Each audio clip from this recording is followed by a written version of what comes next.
Jalannya pula menurun. Kadang-kadang nampak dan kadang-kadang tak nampak mereka dekat depan sebab terlindung cerun bukit. Dekat belakang, Pak Engku terdengar macam bunyi kuda berlari kejar mereka. Dekat atas kepala pula, sangat jelas sosok-sosok yang berlituk kepala mereka dengan smok biru melompat dari dahan ke dahan kejar kawanan motosikal dekat depan. Ada yang sangat laju terbang kejar mereka.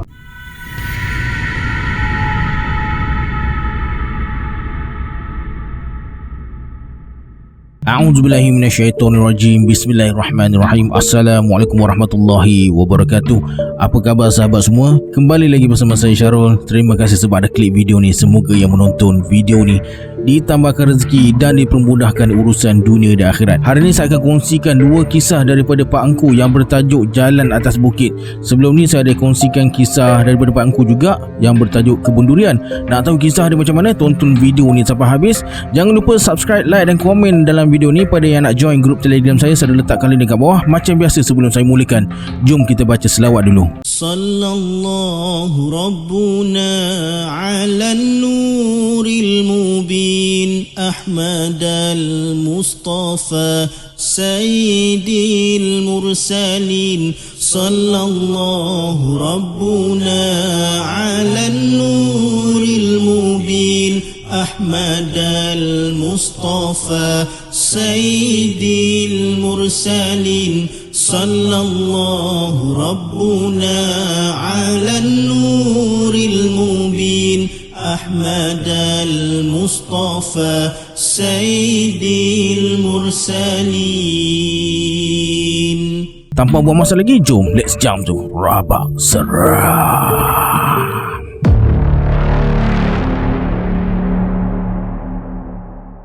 Sebelum masuk ke ceritanya, saya nak promote 3 buah buku yang ditulis oleh Pak Engku yang bertajuk Kisah Yunus Jilid 1, Kisah Lot dan Niskala. Semua ni kisah seram yang dialami sendiri oleh Pak Engku, Yunus dan Lot. Siapa nak beli buku ni boleh dapatkan di page Munawir Sang Yunus, dan saya akan letakkan nombor telefon Pak Engku di pin komen. Pada siapa yang nak dapatkan topi Syarul chapter ni pun saya akan letakkan kontak di pin komen juga.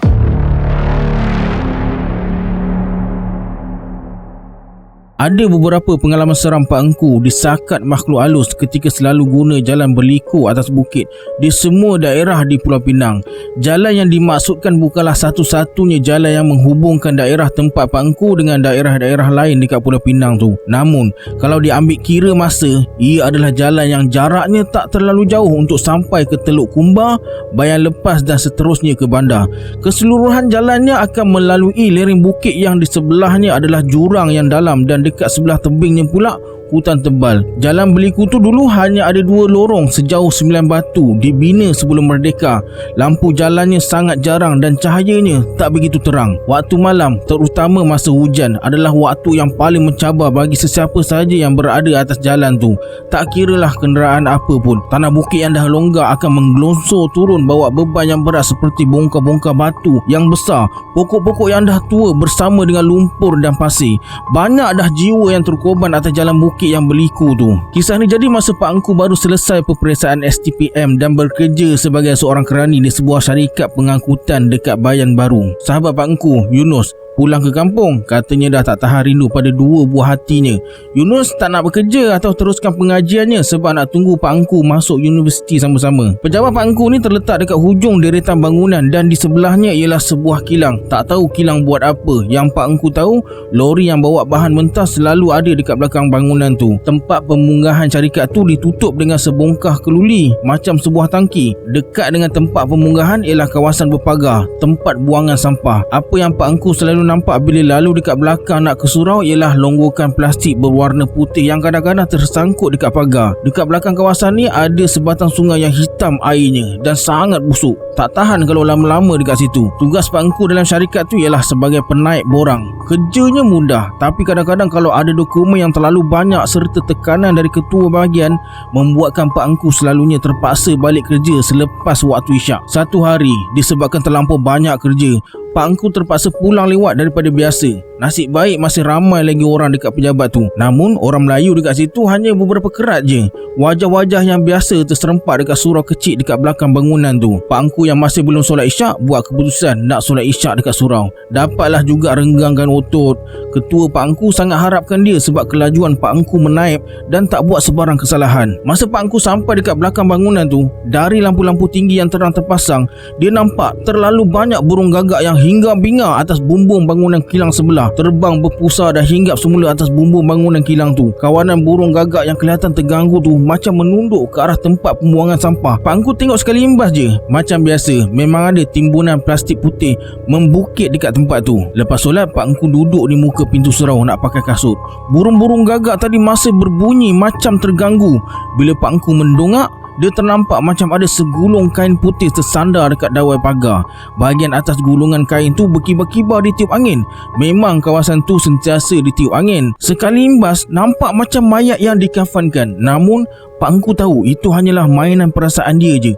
Gulungan kain atau plastik putih tu terlalu besar dan tinggi. Tak mungkin ada jasad manusia dekat dalam tu. Mana ada manusia sebesar dan setinggi itu kan? Lepas pakai kasut, cepat-cepat Pak Angku melangkah ke pejabat tanpa rasa takut sebab tak ada tanda Pak Angku rasakan yang dia akan diganggu. Masa Pak Angku tarik daun pintu yang berat nak ke pejabat, dia terpandang gulungan kain yang masih tersandar dengan bahagian atasnya macam diikat, terbuai-buai ditiup angin. Lepas masuk dan tutup pintu tu, macam nak gugur jantung bila Pak Angku nampak gulungan kain yang besar, tinggi dan putih tu bergerak-gerak macam ulat beluncas. Burung-burung gagak yang masih bising dan bertinggik dekat atas bumbung kilang pula terkejut dan terbang ke udara sambil berbunyi. Mungkin perasaan aku kot. Kerja bertimbul lagi ni dengan perut mula terasa laparnya sebab makan tengah hari je tadi. Pak Angku berjalan dan suasana yang bising dan cerah menerpa.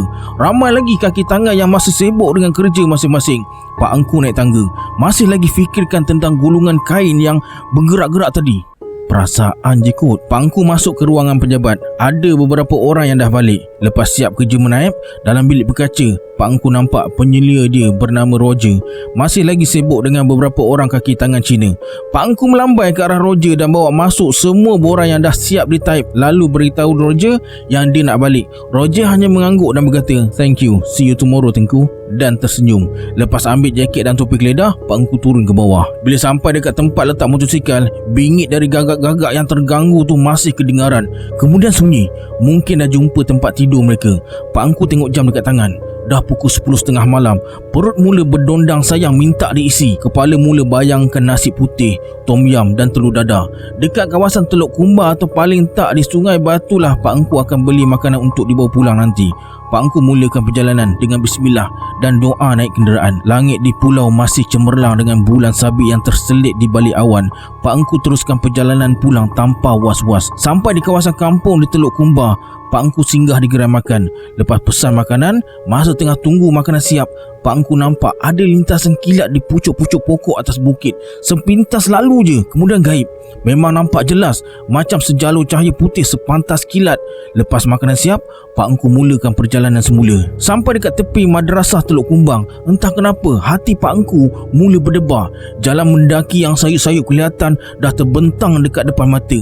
Hari-hari Pak Angku guna jalan tu. Dia dah hafal semua likunya.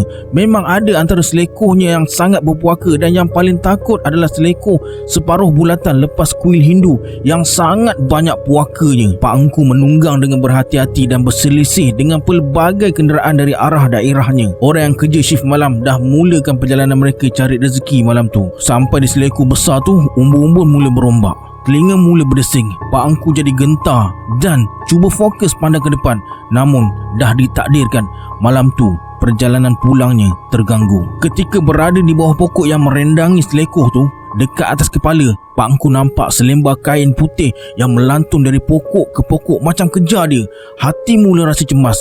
Kawasan tu gelap dan suram. Semakin lama, semakin dekat lantunan kain putih selembar tu dan sekelip mata, ia dah berada dekat depan Pak Angku, melantun-lantun macam lutung yang bergayut dari dahan ke dahan. Pak Angku lajukan tunggangan sebab tak nampak sebarang cahaya kenderaan yang datang dari arah hadapan. Pak Angku semakin laju. Lembaran kain putih tu pun turun laju seiring dengan Pak Angku. Lepas tu, bila dah nak sampai selekoh penghabisan habis-habisan sebelum masuk jalan lurus, lembaran kain putih tu berhenti. Kemudian ia tergantung di hujung pokok getah dekat depan. Nampak terjulur keluar. Sangat jelas walaupun keadaan dekat situ suram sebab terlindung dengan dahan-dahan pokok getah. Lembaran kain putih yang terjuntai tu memanjang dan meleweh ke bawah macam tengah tunggu Pak Engku. Jaraknya dah tak begitu jauh dan masa kain putih tu tergantung tadi, Pak Engku dah perlahankan motor dia. Aneh, walaupun telinga berdesing dan umbun-umbun berombak, tapi Pak Engku tak rasa takut atau gerun. Kain putih yang tergantung tadi semakin lama semakin memanjang turun ke bawah. Jaraknya hanya beberapa depa je dengan Pak Engku. Dekat depan jelas kelihatan jalan yang sedikit mendaki tapi lurus, dengan di bawahnya adalah jurang yang sangat dalam. Pak Engku berhenti. Lampu motosikal suluh pemandangan dekat depan. Kain putih tu terawang-awangan depan Pak Engku. Setelah diamati, kain tu berwarna kekuningan, kotor seperti ditenyih tanah dan koyak rabak. Bau yang sangat busuk mula tercium. Pak Engku berhenti dekat tengah jalan sambil enjinnya tak dimatikan. Badan dah rasa letih, lapar dan terasa melekit. Pak Engku tarik nafas panjang. Dia mula hilang sabar. Tak habis lagi ke? Aku nak balik ni. Penat kerja dari pagi. Kau nak kacau aku kenapa? Kemudian kain yang tergantung tu berpusing dan di belakangnya muncul kepala dengan wajah yang pucat ditutupi dengan rambut panjang yang kasar-kasar dan kotor. Tak boleh aku. Tunggu jap, aku tengah penat ni, kata Pak Engku lalu pulas minyak dan meluru laju nak langgar kain putih yang terawang-awangan depan dia tu. Sekelip mata, kain tu gaib dari pandangan. Pak Engku teruskan perjalanan. Disebabkan jalan lurus dekat depan, nampaklah kenderaan dekat depan tu. Nak pula waktu malam, masing-masing pasang lampu kenderaan. Dari jauh Pak Engku nampak beberapa suluhan lampu dari bas-bas kilang. Ada 3 buah bas kilang berwarna biru masa bas tu berada dekat seleko di depan. Lepas berselisih dengan bas-bas tu, dekat atas bumbung bas terakhir, Pak Engku nampak berdiri makhluk yang nak ganggu dia tadi. Wajahnya masih ditutup dengan rambut. Walaupun Pak Engku tak nampak mata makhluk tu, tapi dia tahu makhluk tu tengah renung dia. Pak Engku buat tak tahu je. Masa tu pun dah banyak kenderaan atas jalan raya. Lega dah sikit sebab tak bersendirian atas jalan bukit tu. Pak Engku pulang ke rumah dengan selamat dan tidur nyenyak kerana keletihan. Pak Engku ada cerita pada Yunus dan Lot pasal kejadian tu. Terasa macam dipeli pula bila mereka puji keberanian Pak Engku. Yalah, siapalah Pak Engku ni kalau nak dibandingkan dengan mereka yang betul-betul berani. Lot cerita tentang kenakalan anak saudara dia. Tak payah takut, Syekh sukalah benda-benda macam ni. Syekh pernah londeh kain masa kami balik dari rumah pakcik di kampung. Lintang pukang langsung itu lari. Tahu pula dia takut. Kalau kita tunjuk kita takut dekat dia, dia naik tocang lah.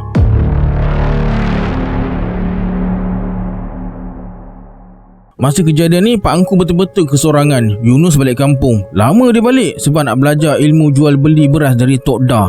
Mak pula boleh dikatakan dah menetap dengan orang tuanya.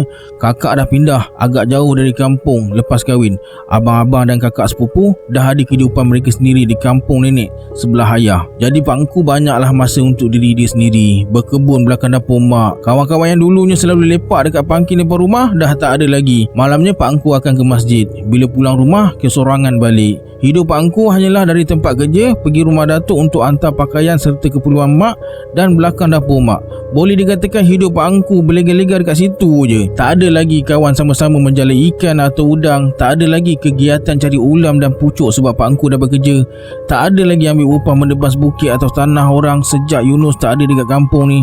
Pak Engku betul-betul sunyi dan rasa sangat kehilangan. Jadi Pak Engku lebih banyak ke kutub kanah kampung, baca buku. Lot pula sibuk dengan kerja, selalu keluar daerah. Jadi Pak Engku mula berkawan dengan budak-budak nakal kampung sebelah. Di kampung sebelah ni ada satu tempat perjumpaan dekat tepi jalan. Dekat dengan rumah salah seorang kawan Pak Engku, ada pangkin dibina mengelilingi palung yang selalu jadi tempat bakar. Pokok-pokok kelapa yang mengelilingi tempat tu nampak indah siang atau malam. Jadi lepas isyak, Pak Engku akan ke sana. Kawan-kawan Pak Engku tua sikit dari dia dan mereka semua dah bekerja. Pak Engku tak merokok. Kebanyakan mereka merokok. Bukan merokok je, ada yang hisap ganja juga. Biasalah darah muda dan kehidupan dekat kampung zaman tu kan. Jadi hari-hari Pak Engku akan lepak dengan mereka kecuali hujan lebat. Salah satu tempat perjumpaan mereka ialah di dalam hutan bersempadan dengan lombong pasir. Satu hari, seluruh kampung dikejutkan dengan kemalangan maut yang melibatkan 2 buah bas kilang. Beberapa nyawa telah terkorban dan ramai juga yang cedera. Semua yang cedera dan maut adalah pekerja kilang. 6 daripadanya adalah anak dara dan masa mayat mereka dikeluarkan dari bas yang remuk tu, mereka masih pakai smok yang warna biru muda tu, basah berladung dengan darah. Salah seorang kawan Pak Engku, macam ketua lah dekat situ, bernama Din, kerja dekat sebuah kedai perabot dekat Pekan. Din ada lalu kawasan kemalangan tu. Dia cakap darah yang tumpah atas jalan tersangatlah banyak. Kejadian tu berlaku di kawasan Seleko yang orang kampung namakan Kelok 3 Beradik. Agak bahaya kawasan tu sebab jalannya sempit dan selekornya walaupun tak tajam tapi menghalang penglihatan sebab terlindung cerun bukit. Banyak juga kemalangan dan nyawa yang melayang dekat situ. Sampai sekarang kalau Pak Engku lalu situ memang terasa semangat hitam yang sangat menjentik rasa.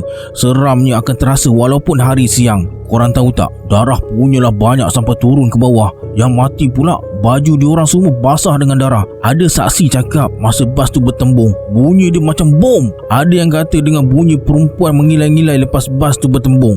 Benda tu jadi lewat petang semalam. Jom kita pergi tengok nak. Aku dengar tak ada siapa pun cuci atau simbah darah atas jalan tu. Kotor bersepah. Nak pergi tengok buat apa? Buat habis beras je, bukan ada apa pun. Alah, jomlah, mana tahu jumpa hantu. Semua terdiam, tak menjawab. Nak tengok apa? Darah atas jalan. Dah beberapa hari tak hujan ni. Mungkin tumpukan darah atas jalan tu dah sama warnanya dengan jalan tar yang hitam tu. Dilenyek dengan tayar-tayar kenderaan yang bersilih ganti lalu dekat situ lagi. Mungkin dah hilang kesan tumpukan darah tu. Korang semua takut hantu ke? Mana ada hantu? Hantu tu kita lah. Perkara tu seolah dilupakan bila salah seorang dari mereka kata dekat Padang Kota Lama akan diadakan satu pesta air. Pesta air atau pesta perahu berhias katanya. Bila dengar kawan cakap macam tu, ramailah bersuara. Lebih baik pergi ke pesta tu dari pergi tengok tumpukan darah yang mungkin dah tak ada dekat situ. Jadi mereka berpakat nak pergi ke pesta tu malam esoknya. Ramai juga yang nak pergi kecuali ada beberapa orang yang ada urusan esoknya. Rupa-rupanya Din dah ada rancangannya sendiri. Perbuatan yang disesalinya mungkin seumur hidupnya. Esok malamnya lepas maghrib mereka berkumpul. Pak Engku naik dengan Mat. Ramai yang pergi. Pak Engku, Din, Razi, Azli, Hamdan, Dere, Mat, Syam, Noh, Saleh, Kamal. Ada yang bawa motor sendiri dan ada yang membonceng dekat belakang. Mereka tak ikut jalan lama atas bukit tu, guna jalan baru yang terus menghubungkan daerah mereka dengan air hitam. Meriah pestanya dan mereka sempat makan-makan sebelum pulang. Macam biasa, Din yang jadi kepala dekat depan nampak macam tak sabar nak pulang. Hari dah menginjak ke tengah malam. Din yang degil dan tak tahu takut tu pecut motosikalnya dan lepas keluar dari bandar, dia terus menghala ke arah jalan lama atas bukit tu. Pak Engku tengok ada 2 motosikal je yang tak ikut. Yang lain semuanya seronok kejar Din yang menunggang dengan sangat laju dan bahaya. Budak-budak bujang kalau bawa motosikal atas jalan bukit tu memang tak pernah perlahan. Masing-masing cuba tunjukkan kehebatan dekat selekor jalan berbahaya tu. Kegelapan dini hari dipecahkan dengan bunyi raungan motosikal mereka yang masing-masing telah diubah suai supaya bingit bunyinya. Tiba-tiba Din yang berada dekat depan perlahankan motosikalnya dan berhenti dekat tepi selekor tajam. Motosikalnya ditongkat bawah sebatang pokok besar. Kemudian dengan selamba Din melangkah ke jalan dan keluarkan sekantung plastik. Tak tahu apa isinya. Aku nak tunjuk dekat korang, hantu-mantu semua ni mengarut, kata Din. Pak Engku tak nampak sangat kesan tumpukan darah tu sebab masing-masing duduk atas motor. Enjin tak matilah. Din berjalan dan dari suluhan lampu motosikalnya mereka nampaklah apa yang terisi dalam kantung tu. Beberapa biji limau kasturi yang dah siap dibelah. Lepas tu Din pandang mereka dan tersengih lalu menghampiri ke tengah jalan, kemudian duduk mencangkung. Pak Engku mula rasakan yang mereka tak bersendirian dekat situ. Angin yang sepoi-sepoi bahasa tadi mula terasa desirannya. Mula-mula perlahan je anginnya, tiba-tiba jadi kuat sikit. Din yang duduk mencangkung kemudian perah limau kasturi atas jalan.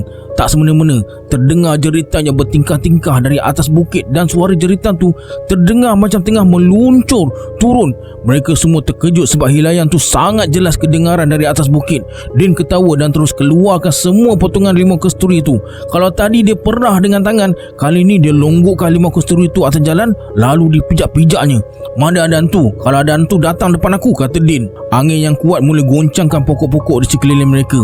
Ada yang dah sedia untuk memecut. Semua pokok di sekeliling mereka sekarang mula bergoncang dengan kuat dan Pak Engku terdengar bunyi macam burung besar tengah terbang dan hinggap atas dahan pokok depan mereka. Disebabkan ketakutan, yang lain terus pecut motor mereka tinggalkan Din yang terus berlari ke arah motosikalnya. Mat pun pecut juga tinggalkan Din. Tapi dengan pantas Din pintas Mat dan Pak Engku yang berada dekat belakang sekali. Pak Engku nampak apa yang mungkin Mat nampak. Dekat atas pokok, atas kepala mereka terjojol wajah-wajah pucat yang berdarah. Hanya wajah mereka yang robek kelihatan di balik dahan-dahan pokok di sekeliling mereka. Jumlahnya banyak tak terhitung. Mat lajukan motosikalnya dan dengan kecekapan luar biasa mengemudi selekor jalan yang berbahaya. Mereka berdua dah tak jauh dari kawanan motosikal yang mula-mula memecut dan nampak Din dah berjaya potong mereka. Jalannya pula menurun. Kadang-kadang nampak dan kadang-kadang tak nampak mereka dekat depan sebab terlindung cerung bukit. Dekat belakang, Pak Engku terdengar macam bunyi kuda berlari kejar mereka. Dekat atas kepala pula, sangat jelas sosok-sosok yang berlitup kepala mereka dengan smok biru melompat dari dahan ke dahan kejar kawanan motosikal dekat depan. Ada yang sangat laju terbang kejar mereka. Mereka dah tak jauh dari pekan kecil kampung dan nampaklah lampu jalan yang agak terang di tepi simpang dekat dengan sekolah rendah. Anehnya, Pak Engku dengar bunyi larian kuda tu pintas mereka dan terdengar macam ia naik ke atas bukit. Sosok-sosok berdarah pakai semut yang melompat atas dahan-dahan pokok dalam kegelapan tu dah tak kelihatan dekat atas atau dekat depan mereka. Pak Engku dan Mat agak ketinggalan, tapi Mat dapat kejar dan nampak mereka di selekoh paling besar sebelum sampai ke pekan kecil tu. Akhirnya mereka sampai di jalan yang agak lurus. Motosikal Din dah tak kelihatan lagi. Mereka semua berhenti dekat depan padang sekolah dan berkumpul dekat situ. Masing-masing muka pucat. Pak Engku dapat rasa Mat menggigil masa menunggang laju tadi. Tak lama kemudian, dekat atas kepala, lalu satu sosok yang sangat besar pakai smok biru meluncur di atas tokong Cina dan belok ke arah kampung Pondok Upih lalu hilang dari pandangan. Sosoknya tersangat besar dan Pak Engku yakin mereka semua nampak sosok macam seorang perempuan pakai smok kilang yang berdarah-darah bertutup kepala tu. Sekarang ni kita nak pergi mana? Aku rasa kalau balik rumah tak elok, nanti benda tu ikut, kata Kamal. Jom kita pergi tempat kita, kata Noh, yang rumahnya sangat dekat dengan markas tempat mereka berkumpul tu.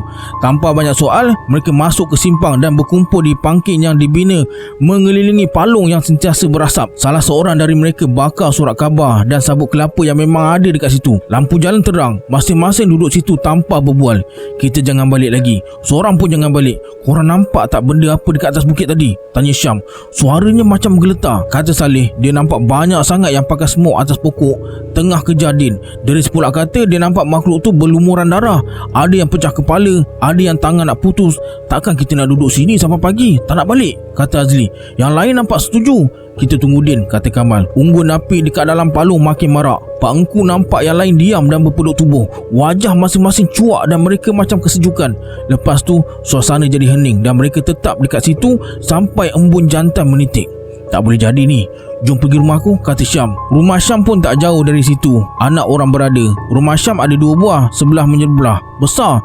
Sampai dekat rumah sebelah kanan, Syam beri salam dan buka pintu tingkat bawah rumah lalu hidupkan lampu. Mereka semua masuk dan duduk dekat ruang tamu rumah yang luas tu. Kata Syam, hanya dia dan adiknya yang duduk dekat rumah tu. Adiknya mungkin tidur dekat rumah keluarga dekat sebelah. Masing-masing diam. Syam ajak Azli dan Saleh ke dapur. Tak lama kemudian, mereka datang semula bawa air botol dan gelas. Mereka minum air macam nak buka puasa. Lepas segelas mereka minum. Tak sangka dia nak buat kerja bodoh macam tu. Kalau aku tahu dia nak buat benda tu, mampus aku nak ikut dia. Korang nampak apa tadi? Syam pandang mereka. Semua lampu dinyalakan di dalam dan di luar rumah. Hilanglah rasa takut sikit. Kemudian masing-masing macam dah pulih semangatnya. Kamal mula bercerita. Kata Kamal, dia nampak perempuan duduk dekat belakang Din, peluk pinggang pakai smok, tapi kepala dia pusing ke belakang tengok mereka semua sambil tersengih. Mukanya berdarah, baju nampak macam basah dengan darah. Razi pula kata sebelum dia nak perah limau tu, dia nampak beberapa orang perempuan tengah jilat jalan. Mata macam mata lembu kena suluh, lidah panjang tengah jilat jalan tu dan merangkak macam biawak. Mat pula cerita masa dia dah lalu dulu dan melepasi Din yang tengah pijak limau atas jalan tadi, dia nampak Lang Sui tengah bertinggi atas bahu Din. Lang Sui tu sempat menyeringai dekat mereka. Rambutnya panjang sampai ke kaki, muka seram, taring panjang dengan mata merah. Tengok je mereka. Pak Engku hanya dengar je. Biarlah mereka yang lebih tua dan yang bawa motor bercerita apa yang mereka nampak. Mereka tunggu Din sampai subuh, tak muncul-muncul juga. Akhirnya Pak Engku minta diri untuk pulang. Basikal dia masih tersandar dekat batang pokok kelapa dekat dengan pangkin tu. Kau tak takut ke? Tanya Deris. Pak Engku hanya menggelengkan kepala dan berkata, InsyaAllah tak, dan keluar lepas bagi salam pada mereka. Perjalanan pulang Pak Engku walaupun terpaksa melepasi pokok buluh tepi parit dekat dengan lombu pasir depan sekolah tu lancar, sebab Pak Engku sentiasa berzikir minta perlindungan dari Allah masa dengar mereka bercerita tadi. Esoknya gempar satu kampung. Din tak pulang-pulang dari semalam. Emaknya lah yang paling risau. Pak Engku dengan cerita dari jemaah yang bersembang dekat luar masjid. Manusia kan, ada yang mengata, ada yang diam, ada yang diam-diam doakan keselamatan Din yang terkenal kerana sifat nakalnya tu. Akhirnya mereka jumpa Din di kawasan perkuburan, tengah gendong batu nisan, duduk bertinggung dekat sisi sebuah kubur. Dia dijumpai pekerja yang diupah bersihkan kawasan perkuburan yang letaknya dekat belakang kampung. Wajahnya kosong dan bila diajak, tak melawan atau membantah. Macam orang dungu. Motosikalnya tertungging dalam parit. Siapa lagi yang rawat dia kalau bukan Tok Ngah? Lepas kejadian tu, Din berubah. Dah tak nakal lagi, tapi masih hisap ganja lah. Lama juga Din tak sentuh motosikal dia dan berhenti kerja dekat kedai perabot tu. Ambil masa jugalah dia nak pulih dan dia tak nak cerita apa yang jadi malam tu pada mereka semua. Okey, sampai sini dulu kisah untuk hari ini. Sebelum kita berpisah, anggaplah kisah ini sebagai hiburan semata-mata. Janganlah terlalu mudah percaya. Hanya yang mengalaminya tahu akan kebenaran sesuatu kisah tu. Kita berjumpa di video akan datang. Saya Syarul. Assalamualaikum. Adios.